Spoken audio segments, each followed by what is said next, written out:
I got to just check all the platforms, make sure we're up, Okay.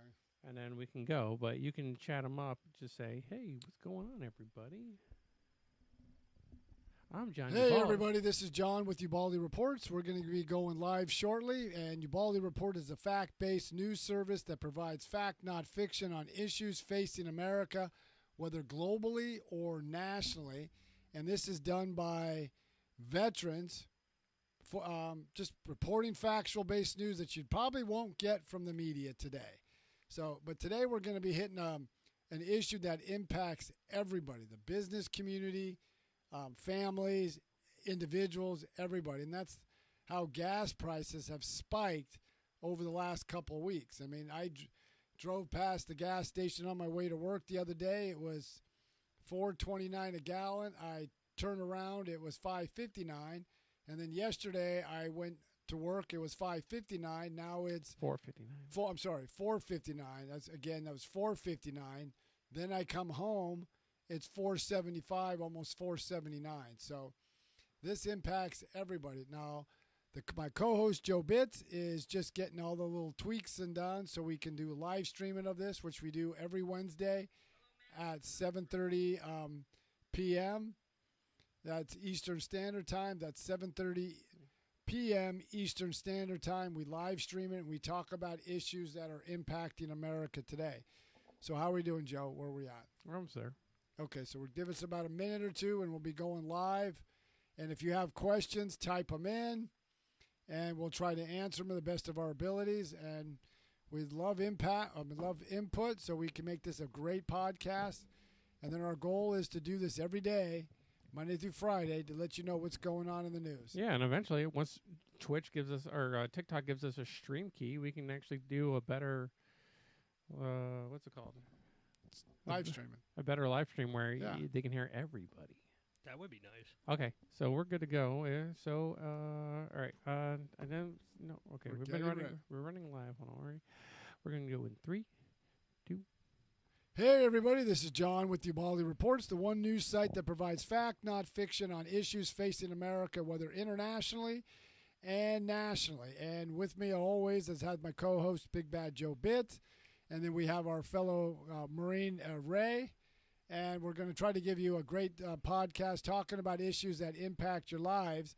And the biggest one that's impacting everybody's lives today is energy prices, most notably gas prices, have spiked the last few weeks. And they keep every day, they keep going higher and higher. And it's impacting individuals. It's definitely impacting business. And it's making goods and services that much more expensive as inflation is up around past 8%, and I believe when we get the report for May's inflation report, it's probably going to be in the 9%, if not 10% range, because most of the month of May, energy prices just rose to an astronomical level. Yeah, and it's at its highest level ever recorded. So, as I start this. How's it going, Joe? It's great, John. I really want to just jump into this because we had a good conversation that you're really good at this. Is like if there's a question I have, I throw it at you and you come back. And the thing is that with the increasing inflation, it's almost looked like I want to say it's going to be a bloodbath when it comes to the midterms. That has not yet to be determined. It's looking like that. It's kind of looking in that direction. And I said, does Congress or the Senate have a power to override the president's executive orders? Yeah, and I looked that up today just to make sure I had my facts right. It's almost like a piece of a legislative matter. The Congress, both the House and the Senate, they can do two things. First, they can write their own legislation that null and voids the president. Yeah. The second thing, if that doesn't work and they can't get enough, then they can and the president can override that piece of legislation, and then Congress can come back and say, well, we're going to veto that. We're going to override your veto with a 2/3 majority. Yeah, and I was just hoping that if we do kind of shift seats to where it's more of a Republican House, and then we gain a couple Senate seats, and then we can kind of overturn this. Well, just let you know, it's not as easy to overturn a veto. You need 2/3. That's 60. the 60 vote threshold. I understand, and a man can dream, John, because I just want them. Dream big. Well, because I think, going back to it, this problem that we're having with inflation, it all started when that first day in office, our president goes ahead and nixes the Keystone Pipeline. Well, there was two things that happened. One, he nixed the Keystone Pipeline. That was the first predicated for this. But then he froze all leases and permitting on public lands. Mm-hmm. And then the biggest one was the American Rescue Plan, which is about a $2 trillion stimulus plan that was pushed into the economy. Now, Larry Summers, who I mentioned before, was the Treasury Secretary for Bill Clinton, and he was the one of the senior economic advisors to Barack Obama in his first term. And he and Steve Ratner, another economic advisor to President Obama, stated that by pushing more money into the system, you just you pushed it into the demand side, but you didn't fix the supply side. Yeah. And that's the problem. They push too much money out, chasing too few goods. And it's kind of ironic that Janet Yellen, the Treasury Secretary for President Biden, she was also the Fed chair. And obviously she has a PhD in economics, so she knows theory and everything. She just admitted the other day she was wrong. That she was wrong. And if you listen to what she said, there was all these other perfect storms that hit. Well, my question to Janet Yellen is like, so you're an economist. Do you not think that throwing more money at a problem and not fixing the supply side and getting more consumer goods out there was not going to have an impact on inflation? And that much what she never mentioned, and President Biden never mentioned, considering he did an op-ed in the Wall Street Journal on Monday, and how he hears the pain of America. He's working like a laser beam on inflation, but then he doubled down on blaming Putin, blaming COVID, blaming his predecessor, blaming everybody but himself, and he still doubles down on we just need to spend more, tax more. That'll drive down inflation. And the question I would ask him, how does raising taxes on the business producers going to create more goods? Well, I mean, he went to economic school, I guess, so he knows what he's talking. He ran a business, so obviously he knows what he's doing. But it's ironic you have Janet Yellen, who is an economist, who should have understand the basic tenets of inflation is too few goods chasing. Too few goods. Too much money chasing too few goods. Are we too far out of the? Are we still so in the weeds that it's going to be a while to get out when it comes to like inflation and all this, or is there something that the president can do right now in order to kind of maybe start lowering inflation and start, because the way it looks like, come at the end of June or end of this month, we're going to find out whether we're on the verge of another recession. Are we not? At the end of July, I think it's the 26th. That's when the first report from the second quarter of the GDP comes out. Yeah. And then inflation kind of went down a little bit from 8.6 to 8.3, but now they're kind of looking at almost like 9.3.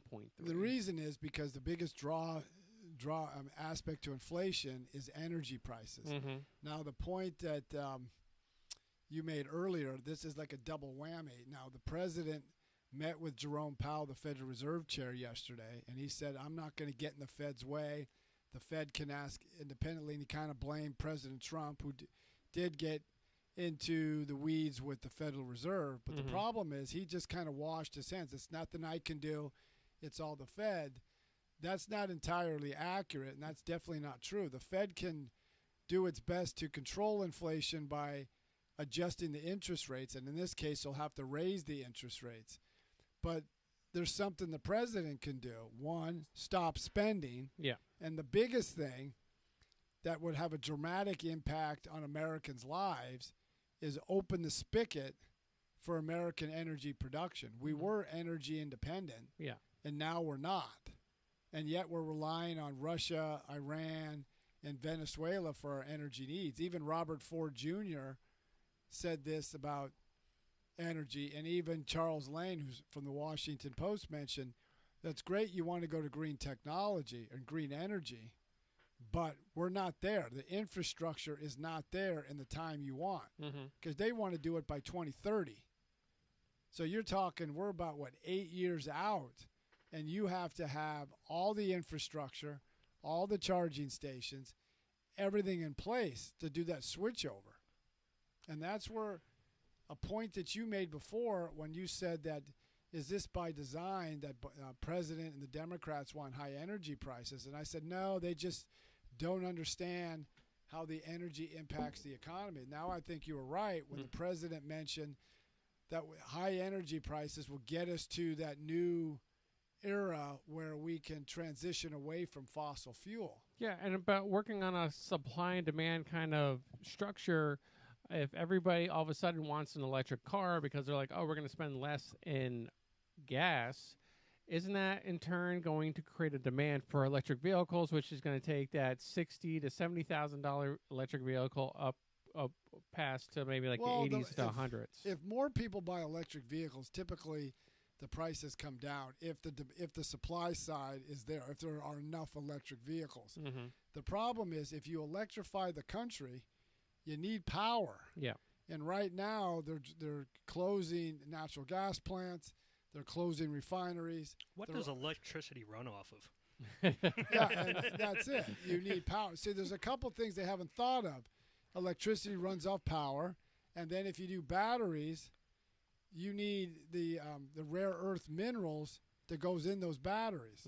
So that means you got to mine the stuff. The mining part isn't the most environmental friendly. Yeah. So they want to. It's funny, they want to curtail energy production in America, but at the same time, they're begging OPEC, Iran, Russia, and Venezuela to increase their oil production to send it to America, and we can produce it far cleaner than they can. That doesn't make any sense. So, like, I want to kind of maybe see if I can reverse engineer this. So my idea when it comes to, like, taxes is that, like, a fair tax where you kind of jack everybody's taxes, all goods. Maybe you can even get away with, like, you know, fruits or necessities, 7%, or even jack it up to maybe, like, 8%. Okay? Everybody pays that. Nobody has to pay taxes anymore. So, yay, John, you don't have to pay taxes. I don't have to pay taxes. Ray doesn't have to pay taxes. But the businesses that are the ones that are receiving all our money that are charging that are the ones that get, you know, that the IRS kind of like, all right, let's look at your taxes, and that's how they get paid out. I think that would be more of a proficient system. Now, like I said, let's reverse that a little bit. I have an electric car. You have an electric car. You know, everybody has an electric car. So we're not using gas anymore. But that gas, instead of going to, say, you and I individually once a week, filling up our tanks for $100 a freaking at a time, if it goes to the power company's yet using that fuel to use the power to support all the electric vehicles, does that in a sense we're using less fuel for the power from the power company, yet we're still getting our electricity, and then we're kind of bringing greenhouse gases down. It depends. Now, the first part. Wait, did I make sense? Yeah. Okay.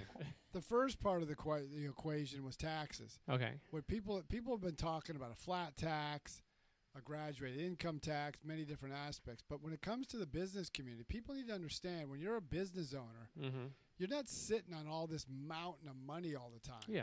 So what they do in the tax code, sometimes you're allowed to defer your taxes until you're profitable. Sometimes you take your money and you're investing it back in. So if you're always paying taxes on this, you're not going to be able to invest back into the company. It's almost like the replication of between 1935 and 1937 when Roosevelt raised the corporate income tax, raised all these taxes, and businesses then couldn't invest back into their companies because they had to give that money to the government, and the economy went into a second Great Depression. Only World War II took us out of it.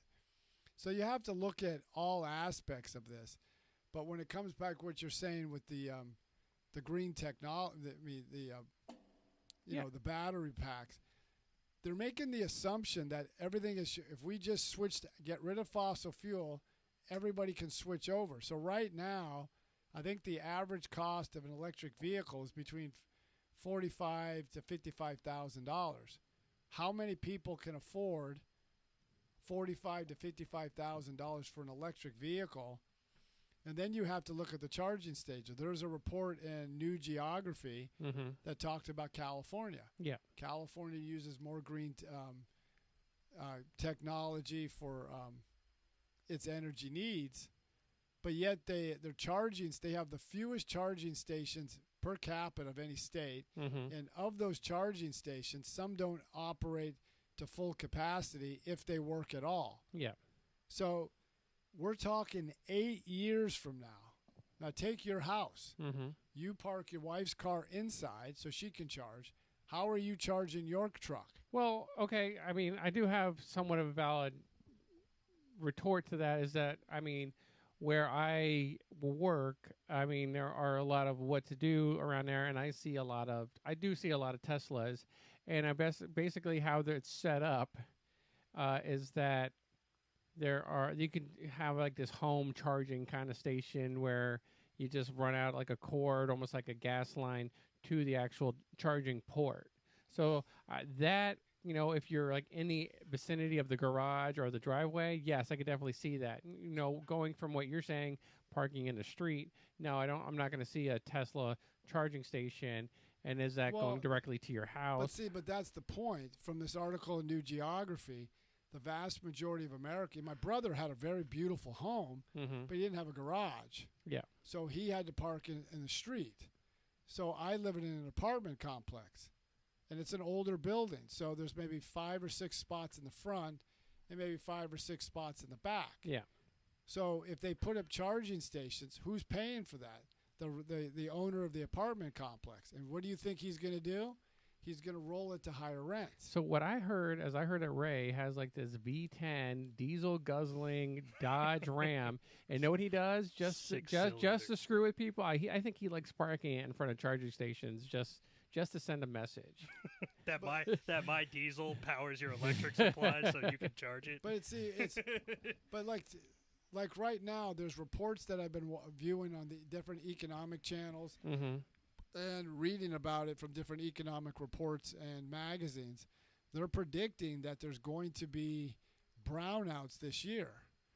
In the country or throughout the country, because a lot of the country has gotten rid of or is forced to get rid of their natural gas plants, their refineries. And the reason is when President Biden said no more permitting and leases on federal land, he also empowered the SEC, the Security Exchange Commission, and the Federal Reserve, which very progressive nominees. And like the SEC is trying to push that to the energy company, you have to factor in climate change throughout your process, meaning from the time you drill all the way to gets to the gas pump into the tank of an individual car. See, but my point is, by doing that, you're like, we're not investing. That's why they're not investing. There haven't been a new power plant, a new refinery built in the last 40 years. Well, but I mean, we are kind of evolving to the point where, I mean, nuclear, okay, yeah, there's a faux every once in a while where we have a somewhat of an issue, I think Fukushima was the last one. There was Three Mile. 3 Mile. And then we had Chernobyl. Well, I mean, I think our technology has kind of refined that to like we should kind of maybe invest more into nuclear power, but there's also fusion power, but there's also another version of solar power, which I think they could use, but the environmentalists kind of get in there and kind of get in our way because they're afraid of a few roasted birds going through the area. But then the other thing with wind and solar, that what people need to understand, wind and solar is very intermediate. Yeah. Meaning if it's hot, the skies are clear, you get a lot of power. If it's windy, you get a lot of power. But when it's not those things, you don't get a lot. Like take wind. Wind to peak usage to capture that power is from 2 to 4. The peak usage of energy is from 5 to 9 when people get home. This is where the usage, the power generated from sun drops considerably. and it's hit or miss. Yeah. It's not. It's almost like lightning. You never know when and where it's going to hit.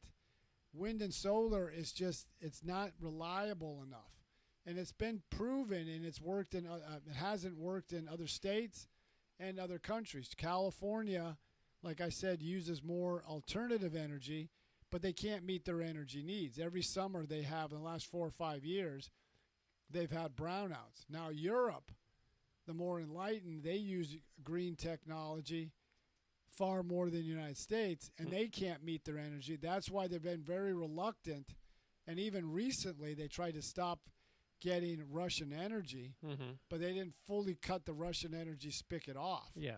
Because they need that.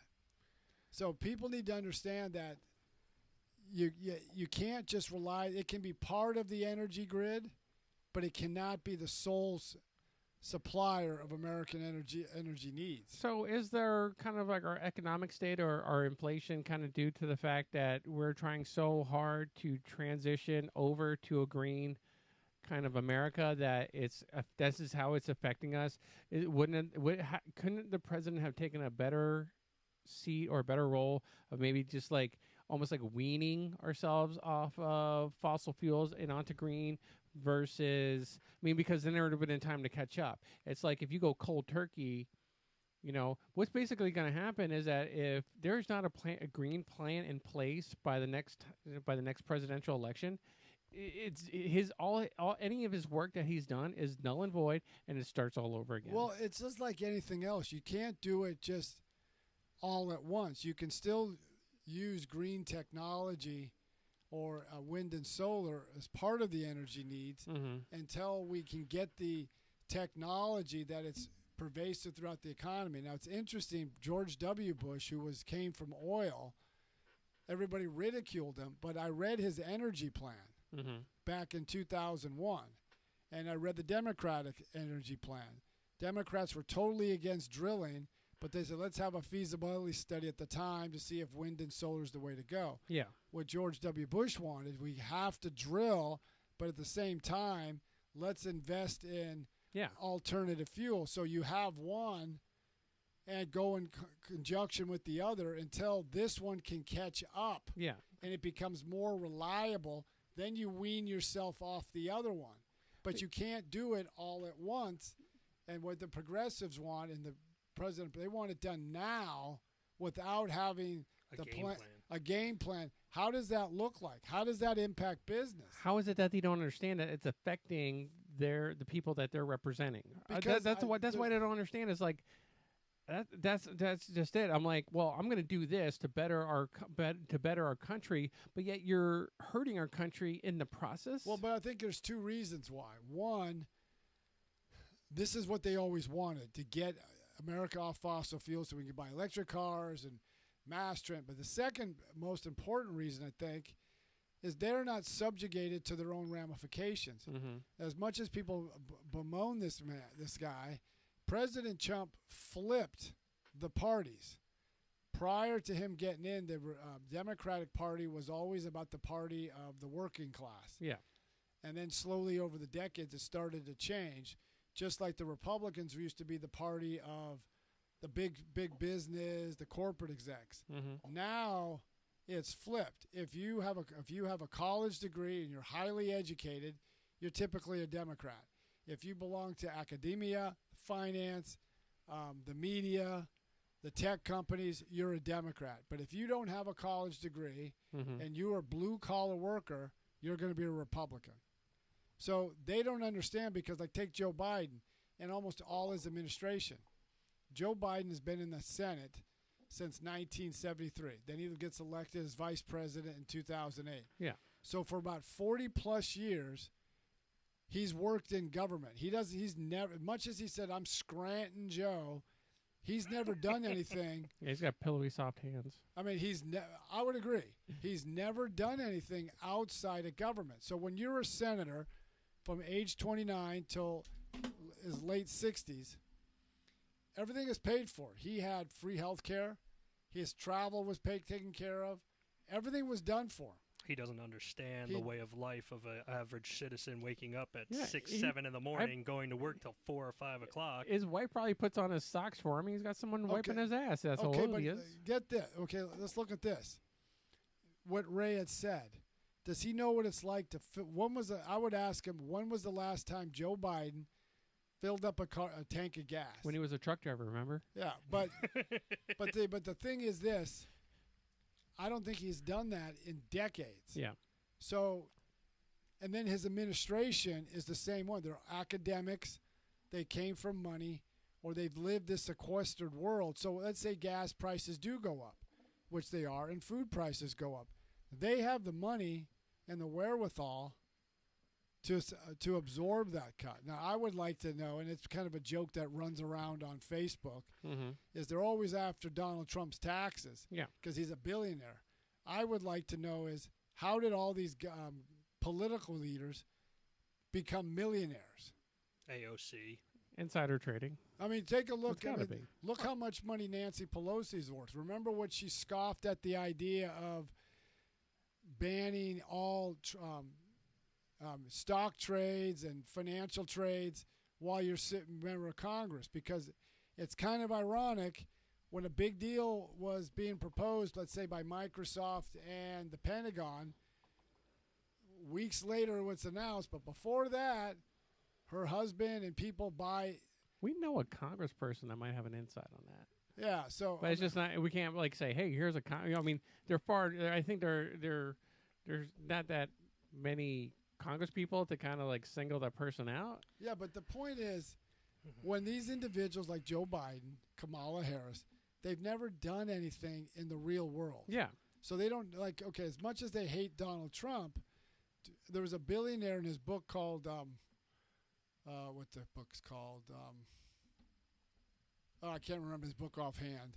But anyway, The Art of the Deal. The Art of the Deal. Thank you, Ray. How do you not remember that? It just escapes me. I'm sorry. Beat me. That's what happens when you're 57. Yeah, that's sort of 50 Old man. and a half. But in The Art of the Deal, there was this billionaire, and he looked down from above, and he see Donald Trump would always go talk to the construction worker. He would go talk to the cement operator, the builders, the guys who got their hands dirty. That's why you asked me a question, or maybe you or somebody else asked me, would the supply chain disruption be this bad if Donald Trump was president? And I said, no, it wouldn't. And the reason I said it, because as a builder, he understands that you have to get material to the job site, but you can't get it too early and you can't get it too late. You can't get too much and you can't get too little. Yeah. Too much, you got to send some of it back if you can take it back. So he had to understand all that. And this is in New York with all the corruption and all the politics. He was still on time. Well, and also That makes a huge, huge difference. with our previous president, there was nothing was said that if he was called out on it, he would fix it immediately. Also, he would use the powers that be. He'd get everybody together, and he'd be like, all right, you need to take care of this ASAP, because when the media kind of came after him, so like if there was a supply chain disruption, if there was a border crisis, if there was problem like with Ukraine, Trump would be, once the media said something and they would have taken a negative angle at it, he would have been there to stop it, just to shut the media up. Okay, but here's an example of what you said. Just a day or so ago, Biden was complaining that his aides are always walking his comments back, and he doesn't like it. Okay. Okay. Go for it. Okay. Hold on. And then also, he doesn't like that he's not getting the credit that he thinks he's due. Not getting an example. When you said an example, when there was a crisis, take the baby food formula crisis. Yeah. I didn't expect the president to know every nitnoid about everything. But the FDA, the Food and Drug Administration, which shut down the plant that produces the baby formula, is 40%. Health and Human Services, Javier Becerra, oversees the FDA. Well, do you know why the president was so adamant about getting the baby formula out? Why? Because he knew Infamil was going to be next. Yeah. But the thing is, Joe, I mean, on a serious note, here he is. I had a colonel when we would have our meetings every morning. and he would go around the horn. Mm-hmm. And the one thing he would have fired us, and he did a colonel prior, a lieutenant colonel prior we went to Afghanistan. He fired him because he wasn't the right fit for what we needed to do. Yeah.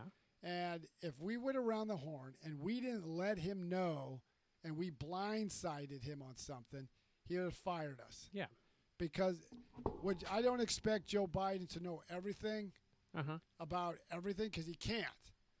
That's when he sets his cabinet meeting. Okay, Javier Becerra, what's going on? Give me a sit rep. Remember? Yeah. Okay, but remember in the military we have something called CCIRs, Commander's Critical Information Requests. Yeah. This is something, there's like 10 items that goes on the board. Everybody knows these 10 items. This is what the boss wants to know. If at 2 o'clock in the morning, if anything of these things get triggered, you wake his ass up. But wasn't our previous president? He was on the ball when it came to information. He was, but I mean, he was never really blindsided. I know, when but it come to because he empowered his aides, okay. And as Elon Musk said, as he says, forget what you think of Trump. He had capable aides, and capable secretaries of each of the cabinet levels that knew their job because they did it. They lived it in the private sector. So is that something that we should talk about on presidential debates to see what you have to offer and who would be in your cabinet too? Other than I'm just going to stand up there and just say an hour of what my people want to hear and talk about. Yeah. Maybe we should see, hey, what do you got? Who's going to be who's in your deck of cards? Yeah, I like that idea. The biggest thing they need to do when they have the debates, that's one aspect, but to be the biggest aspect is look at the background of the individual running for president and ask him questions accordingly. I wrote articles about Joe Biden in 2020. I go, he was supposed to fix the problems that America was facing, whether foreign policy or domestic. Show me, like take foreign policy, show me when foreign policy, what he was going to do different that, considering he voted for the war in Iraq, for the first Gulf War. Mm-hmm. He voted for the first Gulf War. No, I'm sorry. Let me restate that. He didn't vote for the first Gulf War. He voted for the war in Iraq. Then when it turned south, he voted against the surge. He supported the war going into Afghanistan, then didn't support it. He didn't support the raid to get bin Laden, didn't support the raid to get al-Baghdadi, didn't support the killing of Qasem Soleimani. So he was all in. This is Biden? This is Joe Biden. Okay. Then when it came to China, when China was when Nixon opened China in 1972, Biden came into office in January 73. Biden was all in on every issue regarding China. How is Biden going to be tough on China when he wasn't for the last 40 years? Yeah. Nobody asked him that. Then when it came to the economy, tell me what he was going to do differently when he's never done it before. How is he going to fix these problems when he's never fixed them before? He was part of the problem. Yeah. So he was part of a lot of other problems too. I mean, and that goes for both sides. Is they don't ask tough questions. They ask like they never asked him about Roe v. Wade. He was on against Roe v. Wade. He voted against that. Well, going back to, I always thought that I always thought there had to have been someone running this country, because I couldn't think that someone could do what they're doing right now in such a short amount of time. But now that I think about it, I would think anybody else that would be running the country could do it a lot better, even if they were not even trying. But see, this alludes to this narrative someone else is running. Now think about it. He's complaining about his aides walking his statements back. Yeah. Like what he said about Taiwan, what he said about Russia, what he says about a lot of Ukraine. If somebody would have done that, has anybody been fired? Has Javier Becerra been fired, considering... Is that his chief of staff? No, Javier Becerra is the Health and Human Service Secretary. Okay. Now think about it. When he came in, we were in the midst of COVID. Has anybody heard from Javier Becerra? This is somebody who has no medical experience. Mm-hmm. I don't even know who that is. Yeah.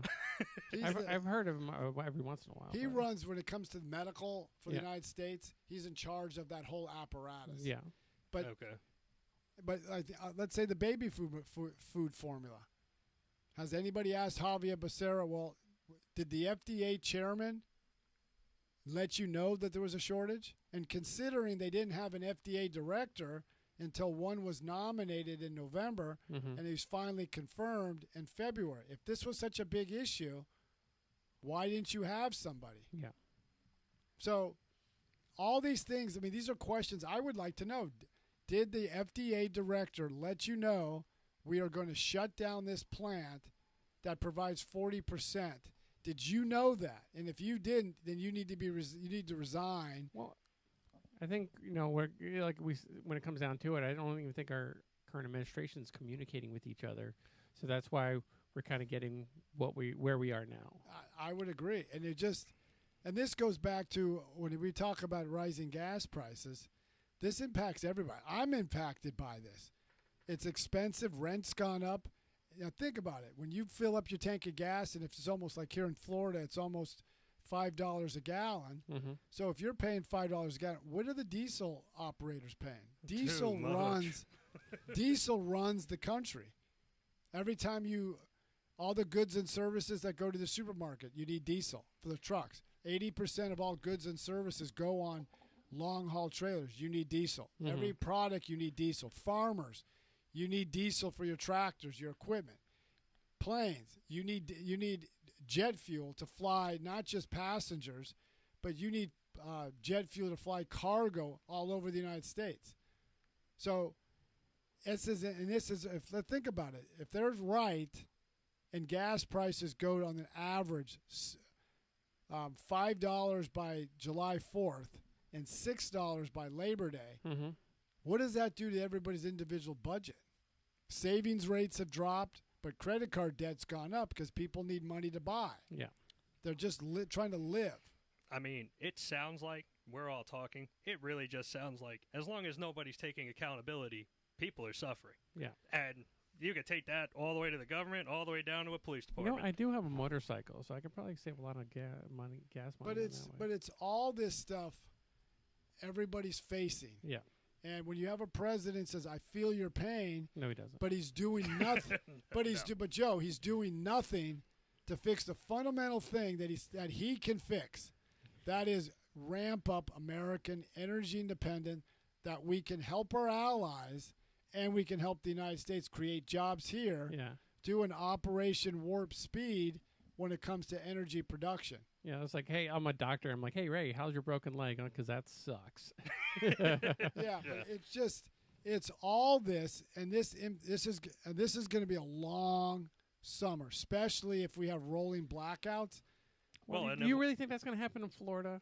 It could. It gets hot enough. Where are we getting our power from? I think Florida's getting their power from Florida. I'm more concerned as a young individual who, I've looked at the national average median of a household, and I'm just trying to figure out how we're going to afford the electric vehicle when I know a lot of people who are 28 younger are like, oh, a $2,000 Honda Civic that'll pay off in a few months. That's feasible because that'll get me from A to B, and I don't have to go buy a $60,000 base model Tesla because I can't even afford to get out of my parents' house. You said it best when the listeners can go back to one of I think a good podcast is Biden's America.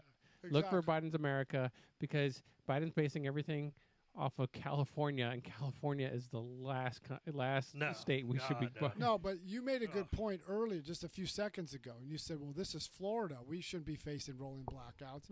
But energy companies operate all over the country, and no matter if you're in Florida, they still have national standards they have to go by. Okay. So we're not investing in new refineries, new areas new pipelines to move energies from one part of the country to the other. Yeah.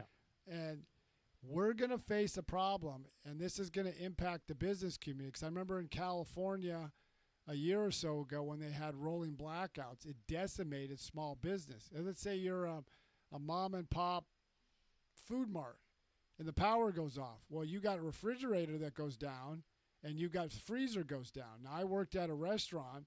If the food in the freezer goes below a certain temperature, you have to throw that out. And insurance only covers so much. And if, let's say, you have stuff in the refrigerator, if it drops, if it rises to a certain temperature, that's it. You can't just, we'll re-refrigerate. That may work at home, but that doesn't work in the restaurant industry. So I need a generator, don't I? Okay, but let's say for a home, you're on a fixed budget. Yeah. You live in an apartment. The power goes off. Now you lose all your food in your refrigerator because you may not have the space to put like a cooler to put your food in.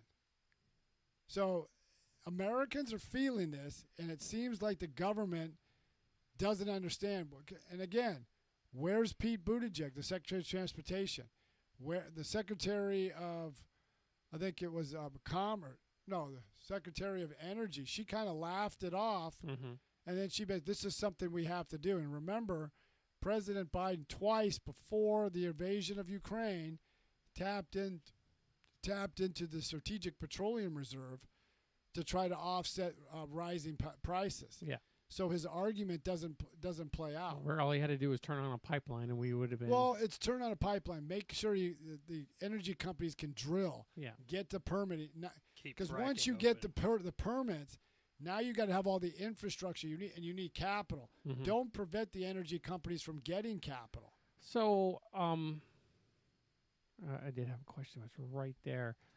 When it comes to greenhouse emissions, where is the United States rank, and has it gone down since Biden has taken office? Is it the same? Has it gone up? I don't know, but I know this. Because under Trump, we transitioned over to natural gas, which is one of the cleaner of all fossil fuels. Yeah. This is prior to the pandemic. Our greenhouse gases dropped in relative comparison to Europe, who uses more green alternative fuel. And this is not from some conservative websites. This is from the United Nations. Reported the United States' greenhouse gases dropped considerably in relative to Europe. The only one that's going to benefit for us decratering our economy, but in cratering our energy sector, is China. Why don't you go ahead and say hi to John Rivera? Hey, John Rivera. Oh, you mean the fellow Devil Dog? How's it going? Always miss seeing you. Miss talking with you. All right, so why don't you go ahead and tell them where they can get a hold of us, John? You can get a hold of us by going to ubaldireports@gmail.com. That's ubaldireports@gmail.com. Or you can go to all the social media platforms as Instagram, Twitter, Facebook, and TikTok, and let us know what you think. Spread the word. We're going to try to our goal is to do this live streaming every Wednesday, but we want to do this every day. So we talk about what's going on around the world, what's going on in the nation, some of the top issues. We like to take your questions. And then once we do go 5 days a week, then we want to bring in live guests who have expertise in various topics to kind of talk about some of these things. And then you can ask these guests these questions. So we'd love to hear from you, so keep it up. I'd like to thank Ray and Joe providing good content on our podcast to keep this going. All right, everybody have a great day, and we will talk to you soon. And keep listening to Ubaldi Reports.